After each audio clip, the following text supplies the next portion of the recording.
أعوذ بالله من الشيطان الرجيم.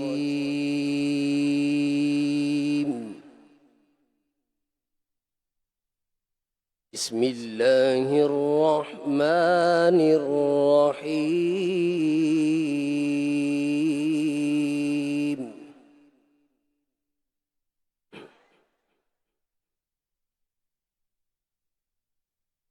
إن للمتقين مفازا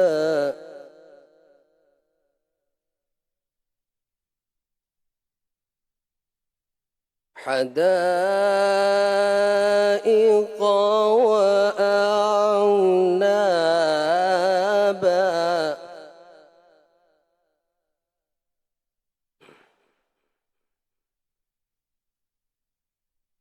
وكواعب أترابا وكأسا دهاقا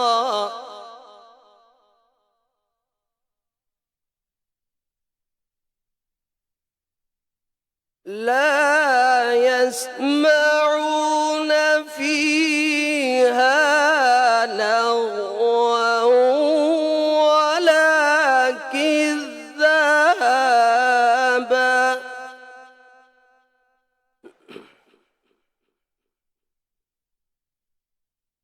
جزاء من ربك عطاء حسابا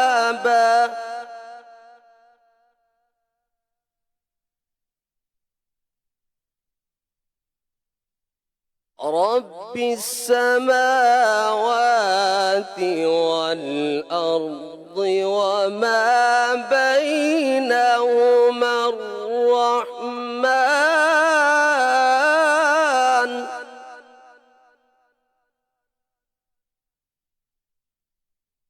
وما بينهما الرحمن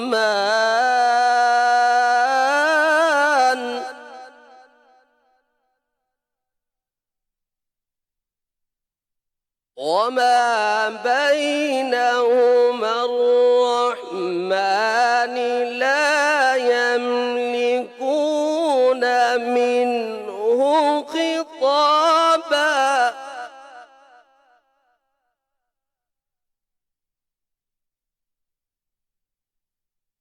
يوم يقوم الروح والملائكة صفا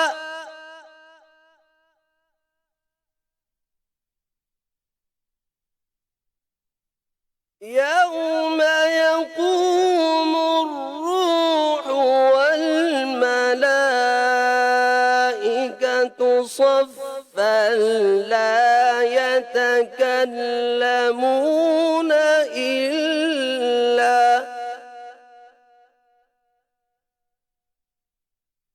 إلا من أذن له الرحمن وقال صوابا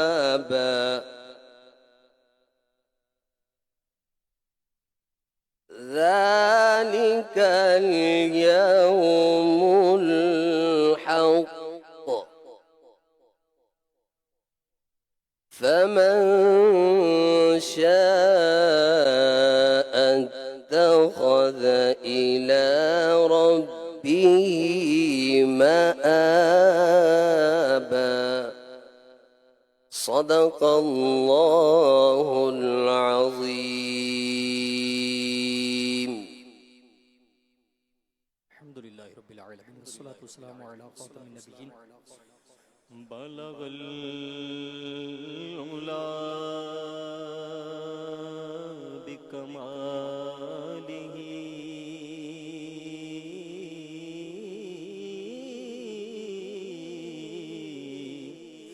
كشف الدجى بجماله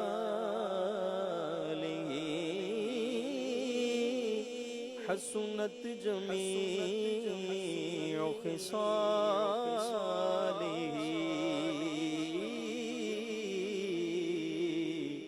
صلوا علیہ وآلہ صلوا علیہ وآلہ بولو صلو علیہ وآلہ کہیے صلو علیہ وآلہ صلو علیہ وآلہ لی خمسۃ اطفی بہا لی خمسۃ اطفی بہا حر الوباء الحاطمہ المصطفى والمرتضى المصطفى والمرتضى وابناهما والفاطمة صلوا عليه وآله کہیے صلوا عليه وآله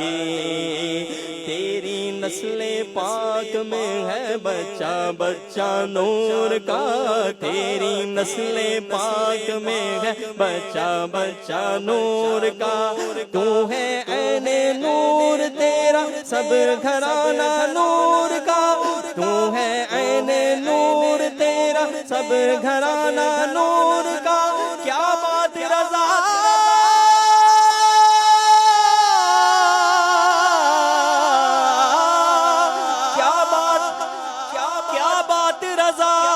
اس چمنستان کرم کی زہرا ہے گلی جس میں حسین اور حسن پھول المصطفیٰ والمرتضی المصطفیٰ والمرتضی وابناهما والفاطمہ صلوا علیہ بولو صلو علیہ وآلہ صلو علیہ وآلہ صلو علیہ وآلہ نعمتیں بانٹتا جیسا وہ ذیشان گیا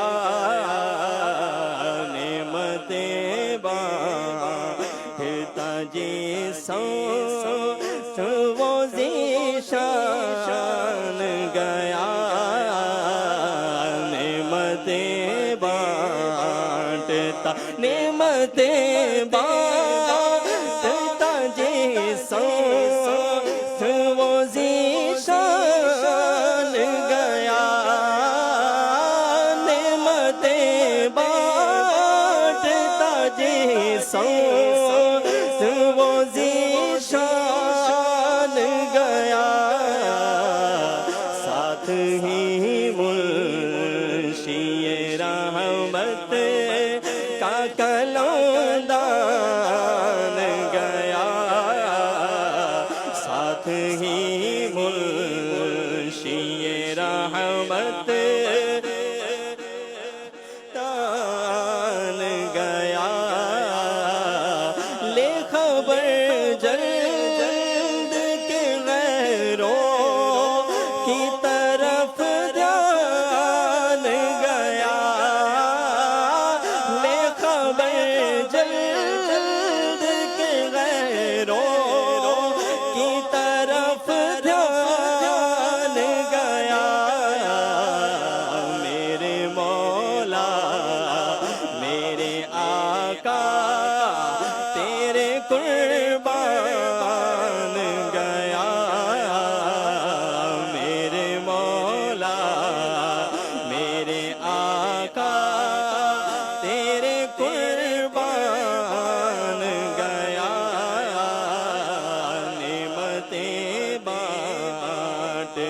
جسم وہ ذیشان گیا،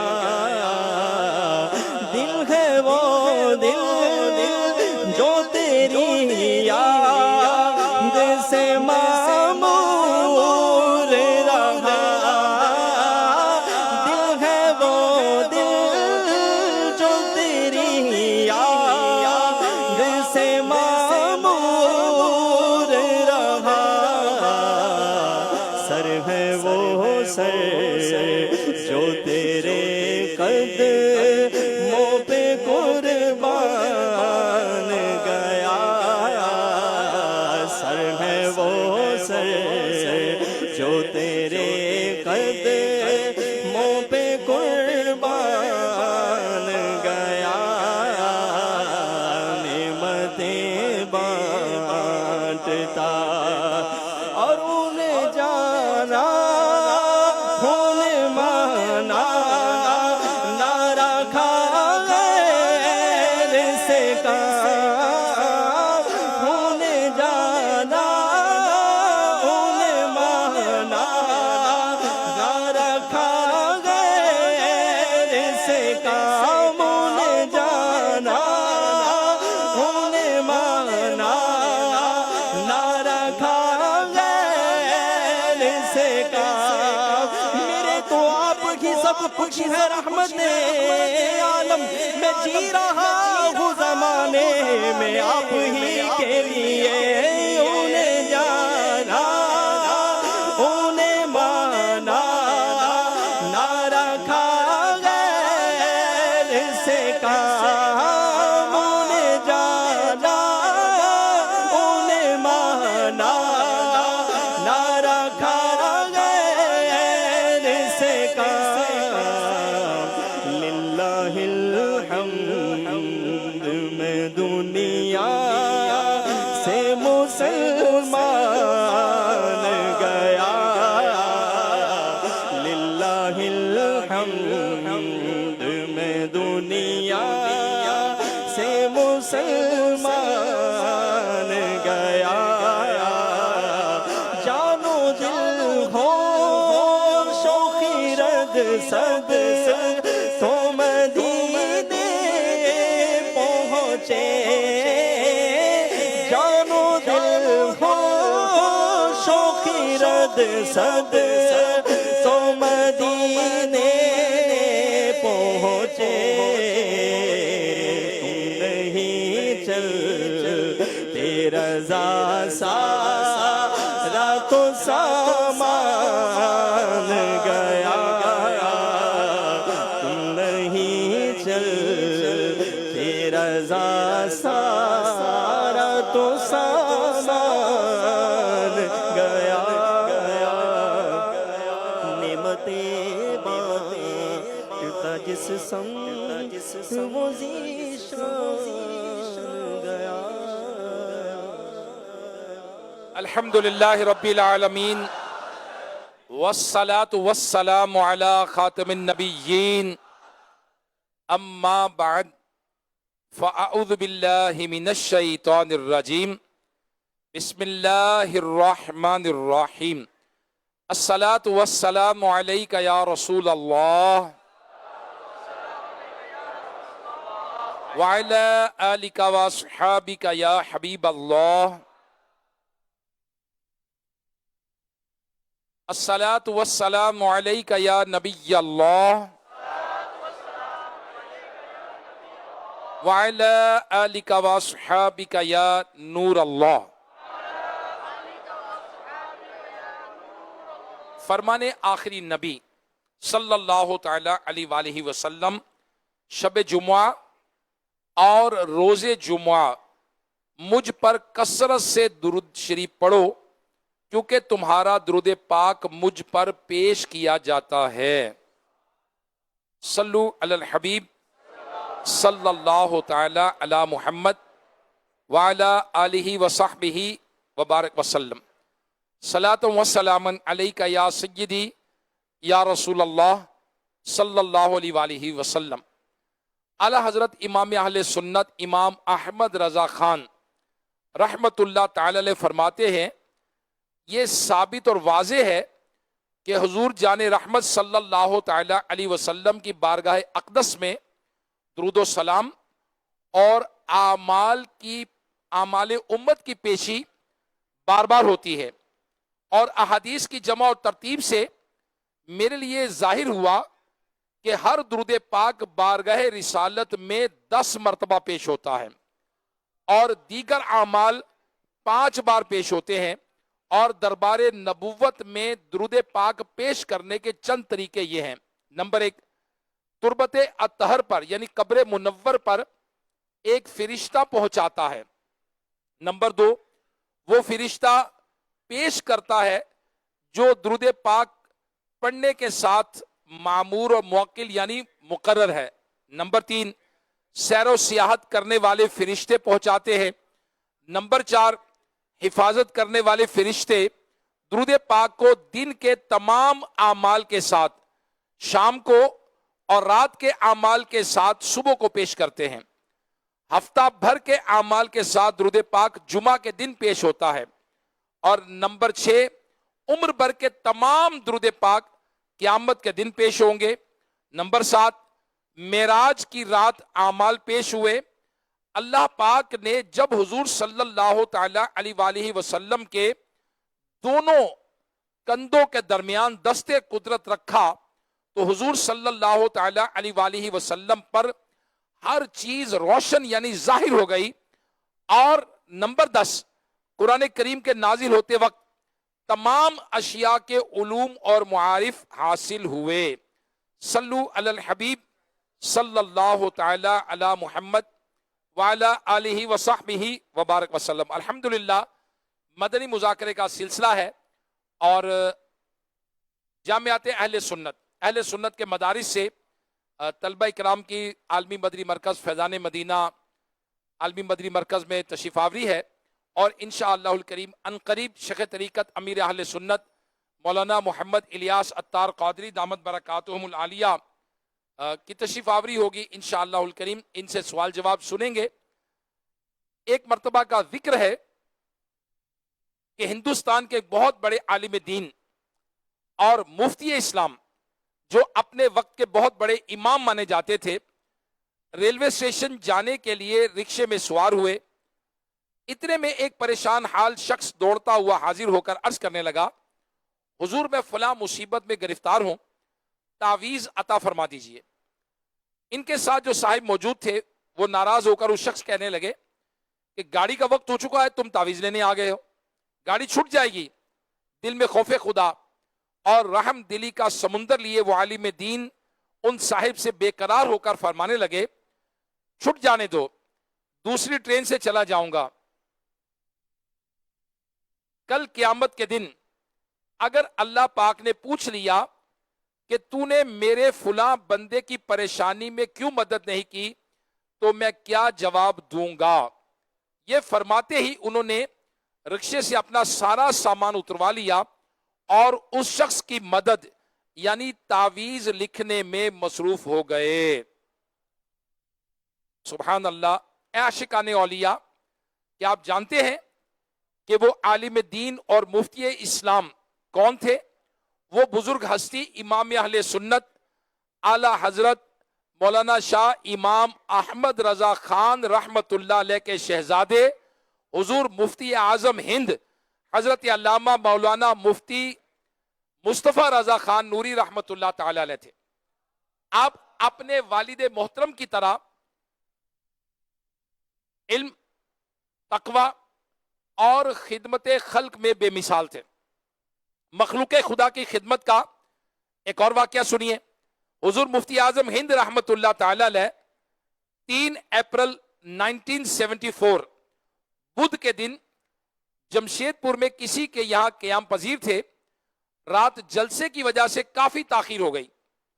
فجر سے پہلے بہت تھوڑا وقت آرام کو ملا، اسی لیے نماز فجر اور اوراد و وظائف سے فارغ ہو کر آنکھوں میں سرما لگانے کا ارادہ فرمایا۔ اتنے میں وہاں ایک موجود شخص کہنے لگے، آگے کوئی شخص موجود تھے، ان سے کہنے لگے ہٹو، یہاں سے ہٹو۔ حضور مفتی اعظم ہند رحمت اللہ تعالی نے ان سے فرمایا ان لوگوں سے پوچھ لیں شاید ان کو کوئی حاجت ہو. گویا آپ نے ناپسند فرمایا کہ ان کو آگے سے ہٹایا جائے. اور آپ رحمت اللہ تعالی علیہ کا ہمیشہ یہی معمول تھا کہ تمام لوگوں کی ضروریات پوری فرمانے کے بعد آرام فرماتے. ہاں خود سے لوگ خیال کرتے اٹھ کر چلے جاتے دوسری بات ہے. آپ رحمت اللہ تعالی علیہ ہٹو حضرت کو آرام کرنے دو, آپ لوگ چلے جائیں, حضرت سوئیں گے, آپ لوگ آرام کرنے دیں, اس قسم کے جملوں سے ناراض ہوتے تھے کہ شاید کسی کا دل نہ ٹوٹ جائے یا کسی کی کوئی اہم ضرورت پوری ہونے سے رہ نہ جائے. اللہ پاک ان پر رحمت ہو اور ان کے صدقے ہماری مغفرت ہو. اللہ پاک کے آخری نبی محمد عربی صلی اللہ تعالی علیہ وسلم نے ارشاد فرمایا جس نے کسی مسلمان کی دنیاوی تکلیف دور کی تو قیامت کے دن اللہ پاک اس کی اخروی تکلیف دور فرما دے گا. اللہ پاک اس وقت تک بندے کی مدد فرماتا رہتا ہے جب تک بندہ اپنے بھائی کی مدد کرتا رہتا ہے. سبحان اللہ. میرے پیارے اسلامی بھائیوں, مدنی چینل کے ناظرین, سوشل میڈیا کے عاشقان رسول, جب امام اہل سنت اعلی حضرت امام احمد رضا خان رحمت اللہ تعالی علیہ کے یہاں آپ کے چھوٹے شہزادے مفتی اعظم ہند مصطفیٰ رضا خان رحمت اللہ علیہ کی ولادت 22 ذوالحج شریف 1310 سن ہجری بمطابق 7 جولائی 1893 1893 سن عیسوی میں جمعہ کے دن صبح صادق کے وقت بریلی شریف میں ہوئی تو آپ رحمت اللہ علیہ اس وقت در مرشد ماریرہ شریف میں حاضر تھے. حضرت سید شاہ ابو الحسین احمد نوری رحمت اللہ علیہ بعد فجر نماز فجر مصلی پر بیٹھے بیٹھے اعلی حضرت رحمت اللہ تعالی علیہ کو آپ کے ہونے والے شہزادے اور مستقبل کے مفتی اعظم کے لیے اپنا جبہ اور امامہ دیتے ہوئے ارشاد فرمایا میری یہ امانت آپ کے حوالے ہے, جب وہ بچہ اس کا متحمل ہو جائے اسے آپ دے دیں. پھر حضرت ابو حسین نوری رحمت اللہ علیہ نے آپ کو بیٹے پیدا ہونے کی مبارکباد دیتے ہوئے فرمایا آپ بریلی تشریف لے جائیں. مفتی اعظم ہند رحمت اللہ علیہ کی ولادت سے پہلے اعلی حضرت رحمت اللہ تعالی نے اللہ کی بارگاہ میں دعا مانگی, یا اللہ کریم مجھے ایسی اولاد عطا فرما جو عرصہ دراز تک تیرے دین اور تیرے بندوں کی خدمت کرے. اللہ پاک نے مفتی اعظم ہند رحمت اللہ تعالی علیہ کی صورت میں آپ کی دعا کو قبول فرمایا. 6 ماہ بعد حضرت ابو حسین نوری رحمت اللہ علیہ بریلی شریف تشریف لائے تو شہزادہ اعلی حضرت کو آپ کی گود میں ڈال دیا گیا. آپ رحمت اللہ تعالی علیہ نے اپنا لعاب دہن تھوک مبارک شہادت کی انگلی سے نو مولود بچے کے دہن یعنی منہ میں ڈال کر دیر تک دعاؤں سے نوازا اور 25 جمادی الاخر 1310 سن ہجری کو 6 ماہ 3 دن کی عمر میں حضرت شاہ ابو حسین نوری رحمت اللہ علیہ نے آپ کو سلسلہ میں داخل فرمایا اور اسی ننھی عمر شریف میں تمام سلاسل کی اجازت اور خلافت عطا فرماتے ہوئے ارشاد فرمایا یہ بچہ بڑا ہو کر دین و ملت کی بڑی خدمت کرے گا اور مخلوق خدا کو اس کی ذات سے بڑا فیض پہنچے گا. یہ بچہ ولی ہے, اس فیض کا دریا ہے اور اس کی نگاہوں سے لاکھوں گمراہ دین حق پر قائم ہوں گے. سبحان اللہ.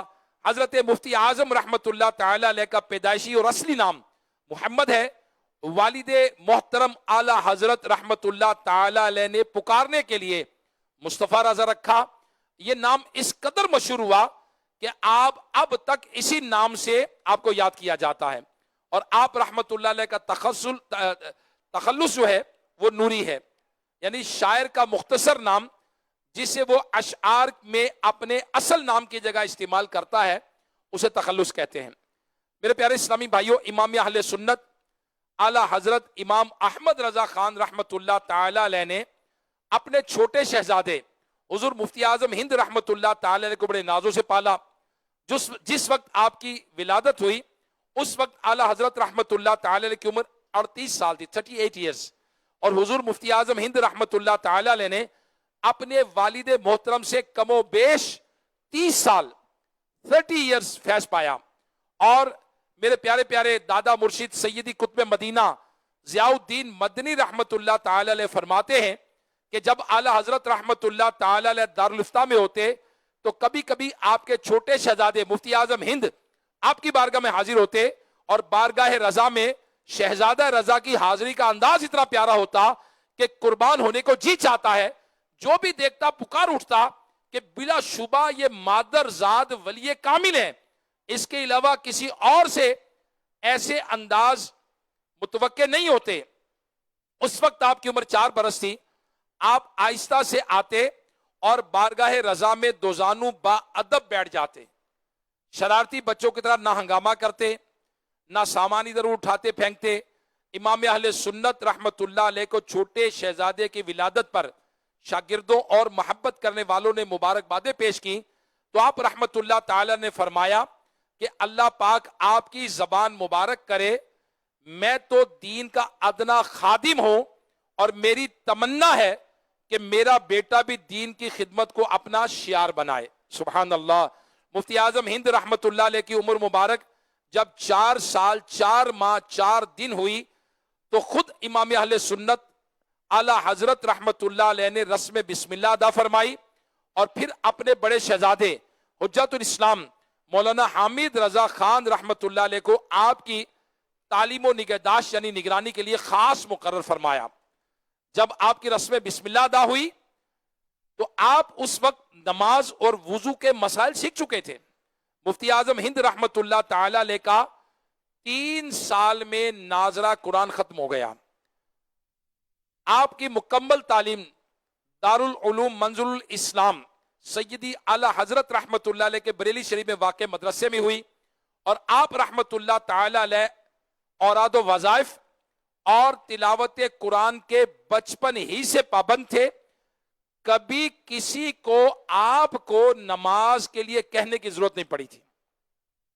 مفتی اعظم ہند رحمت اللہ علیہ 18 سال کی عمر میں باقاعدہ دینی تعلیم سے فارغ و تحصیل ہوئے اور آپ رحمت اللہ تعالی علیہ نے بھی اپنے والد محترم کی طرح پہلا فتویٰ رضاعت یعنی بچوں کے دودھ پینے سے متعلق لکھا.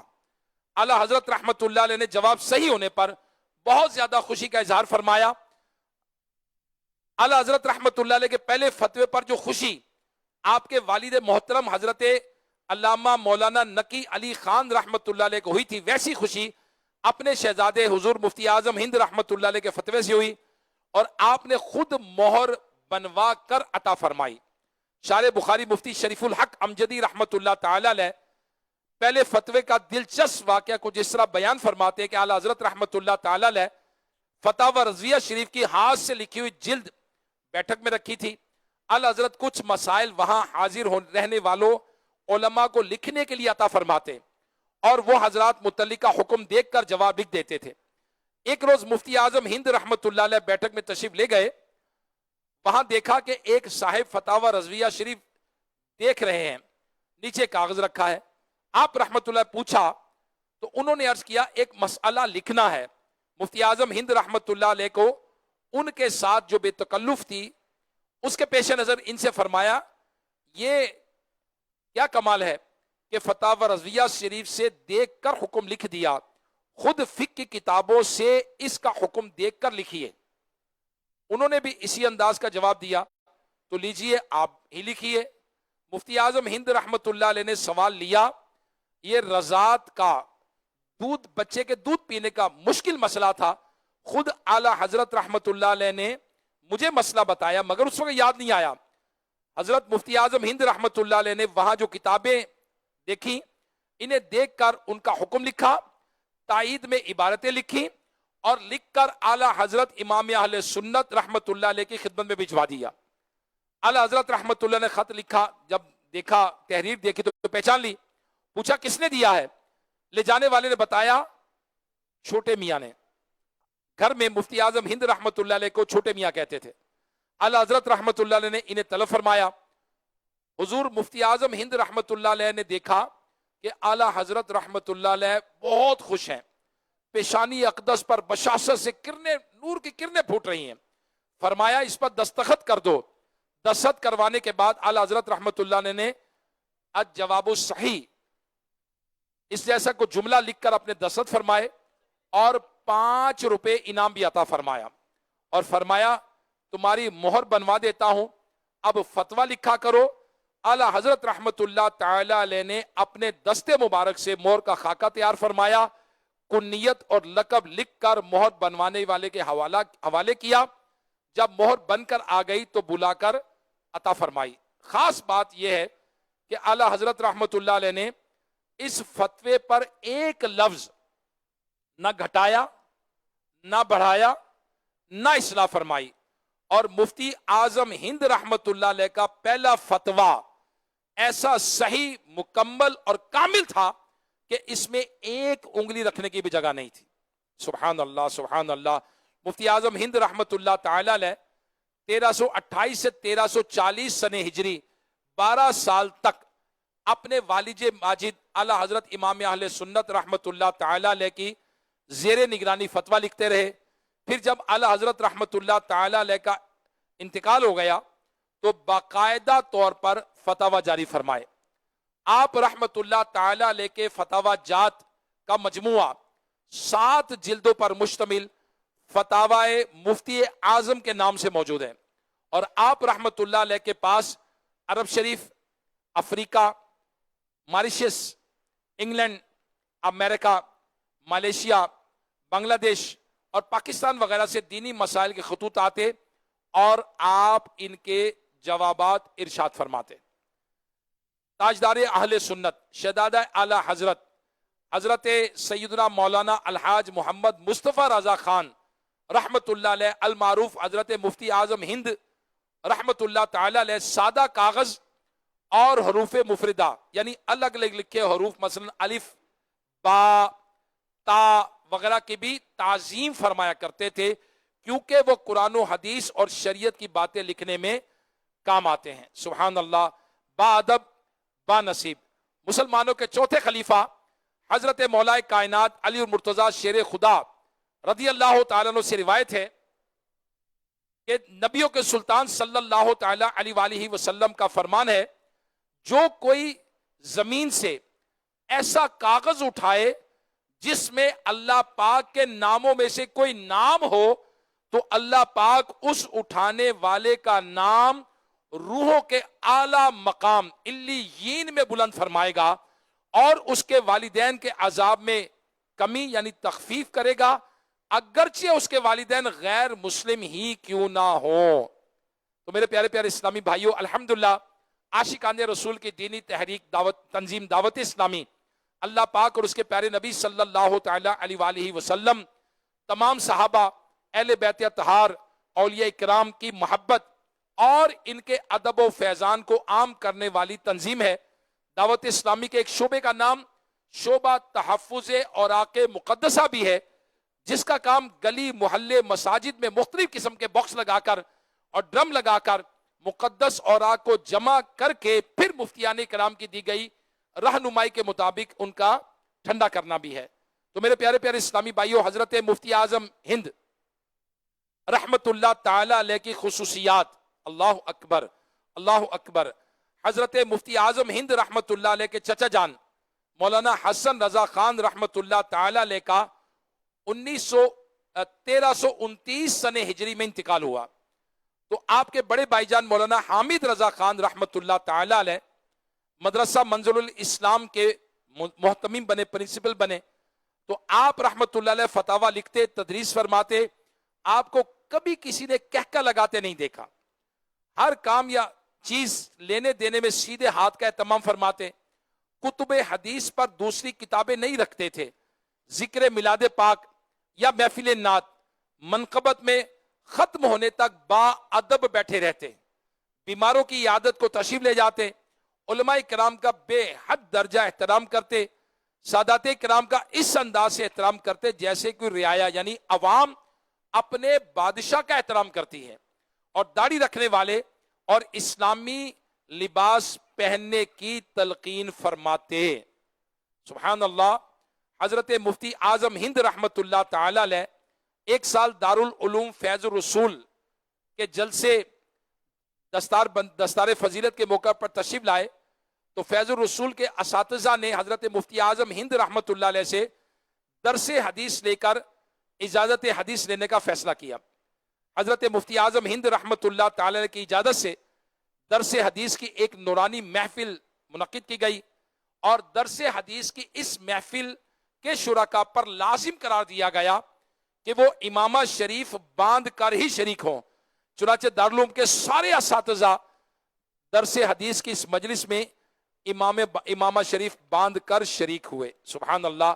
مفتی اعظم ہند رحمت اللہ علیہ کی سنت رسول امامہ شریف سے محبت، اللہ اکبر، اور آپ رحمت اللہ علیہ کی امام شریف سے محبت کا اندازہ اس بات سے بھی لگایا جا سکتا ہے کہ آپ نے جن جن علماء مفتیان کرام کو خلافت عطا فرمائی، ان میں سے اکثر کو خود اپنے ہاتھوں سے امامہ شریف باندھا، اور بہتوں کو جبہ اور دستار اور ٹوپی بھی عطا فرمائی. سبحان اللہ. آپ کا یہ مبارک انداز تھا کہ بڑے عرض کا سفید کرتا بادامی امامہ شریف باندھتے. حضرت علامہ مفتی عبد المنان اعظمی رحمت اللہ علیہ فرماتے ہیں کہ مفتی اعظم ہند رحمت اللہ علیہ سادہ امامہ باندھتے تھے، مگر آپ کے سر پر امامہ شریف اتنا خوبصورت معلوم ہوتا کہ دیکھنے والے کہتے کہ امامے کی وضع یعنی بناوٹ انہی کے سر مبارک سر کے لیے بنی ہے. سبحان اللہ. اللہ اب کرے کہ ہم بھی اس سنت کو اپنائیں، مستقل امامہ شریف اپنے سر پر سجائیں، جس طرح مفتی اعظم ہند رحمت اللہ تعالی علیہ اپنے سر پر امامہ شریف سجاتے. سبحان اللہ. شیخ طریقت بانی دعوت اسلامی مولانا محمد الیاس عطار قادری دامت برکاتہم العالیہ ارشاد فرماتے ہیں کہ دعوت اسلامی بننے سے پہلے کراچی کے علاقے کھالہ در میں واقع سیدنا محمد شاہ دولہ بخاری سبز واری رحمت اللہ علیہ کے مزار شریف والی حیدری مسجد میں اعلیٰ حضرت رحمت اللہ علیہ کے خلیفہ حضرت مولانا جمیل الرحمن قادری رضوی رحمت اللہ علیہ کے شہزادے حضرت علامہ مولانا حمید الرحمن قادری رضوی امامت فرماتے تھے، اور آپ کا گھر جو ہے مسجد سے 6-7 کلومیٹر دور تھا. آپ کے پاس مفتی اعظم ہند رحمت اللہ علیہ کا بابرکت امامہ شریف تھا، اور فجر کی نماز میں آپ کی تشریف آوری نہ ہونے کے سبب فجر کی امامت کی مجھے سعادت ملتی تھی، اور ان کا حضور مفتی اعظم ہند رحمت اللہ علیہ والا امامہ شریف مجھے اپنے سر پر سجانے کا موقع ملتا تھا، جس سے برکتیں حاصل کیا کرتا. الحمدللہ ایک ولی کامل کا امامہ شریف بارہا میرے ہاتھوں اور سر سے مس ہوا. انشاءاللہ الکریم میرے ہاتھوں اور سر کو جہنم کی آگ نہیں چھوئے گی، اور جب ہاتھوں اور سر کو نہ چھوئے گی تو انشاءاللہ الکریم سارا ہی بدن محفوظ رہے گا. امیر اہل سنت سبحان اللہ، آپ بھی امامہ شریف کو بہت پسند فرماتے ہیں، سنت سے محبت کرتے ہیں، سنت کو عام کرتے ہیں. اللہ کرے کہ ہم بھی اپنے سروں پر امامہ شریف سجائیں. حضور مفتی اعظم ہند رحمت اللہ تعالی علیہ حضرت علامہ مصطفیٰ رضا خان رحمت اللہ تعالی علیہ وزراء اور حکومتی اراکین سے دور رہا کرتے تھے. چنانچہ حضرت علامہ ارشد القادری رحمت اللہ علیہ فرماتے ہیں، اور یہ بھی ایک دینی غیرت کا بے مثال نمونہ ہے کہ سرکار مفتی اعظم ہند رحمت اللہ علیہ 92 سال سے طویل زندگی میں کبھی کسی سربراہ محمد کے گھر نہ گئے، اور نہ کسی بڑے سے بڑے فرما روا یعنی حکمران کے بنگلے میں نظر آئے.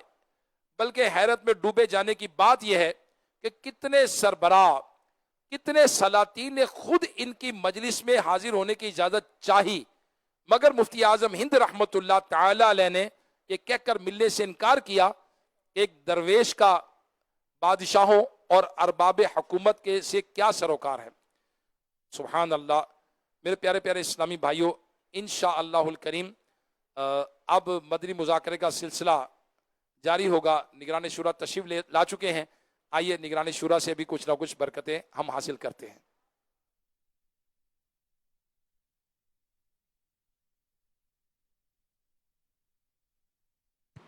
آپ کا بیان جاری تھا، جاری رکھتے ہیں. انشاءاللہ آپ کے بھی تھوڑا تھوڑا بیان سنیں گے نا انشاءاللہ. بیان تو انشاءاللہ امیر سنت کا سوال جواب ہوں گے. الحمدللہ رب العالمین والصلاة والسلام علی خاتم النبیین. سب سے پہلے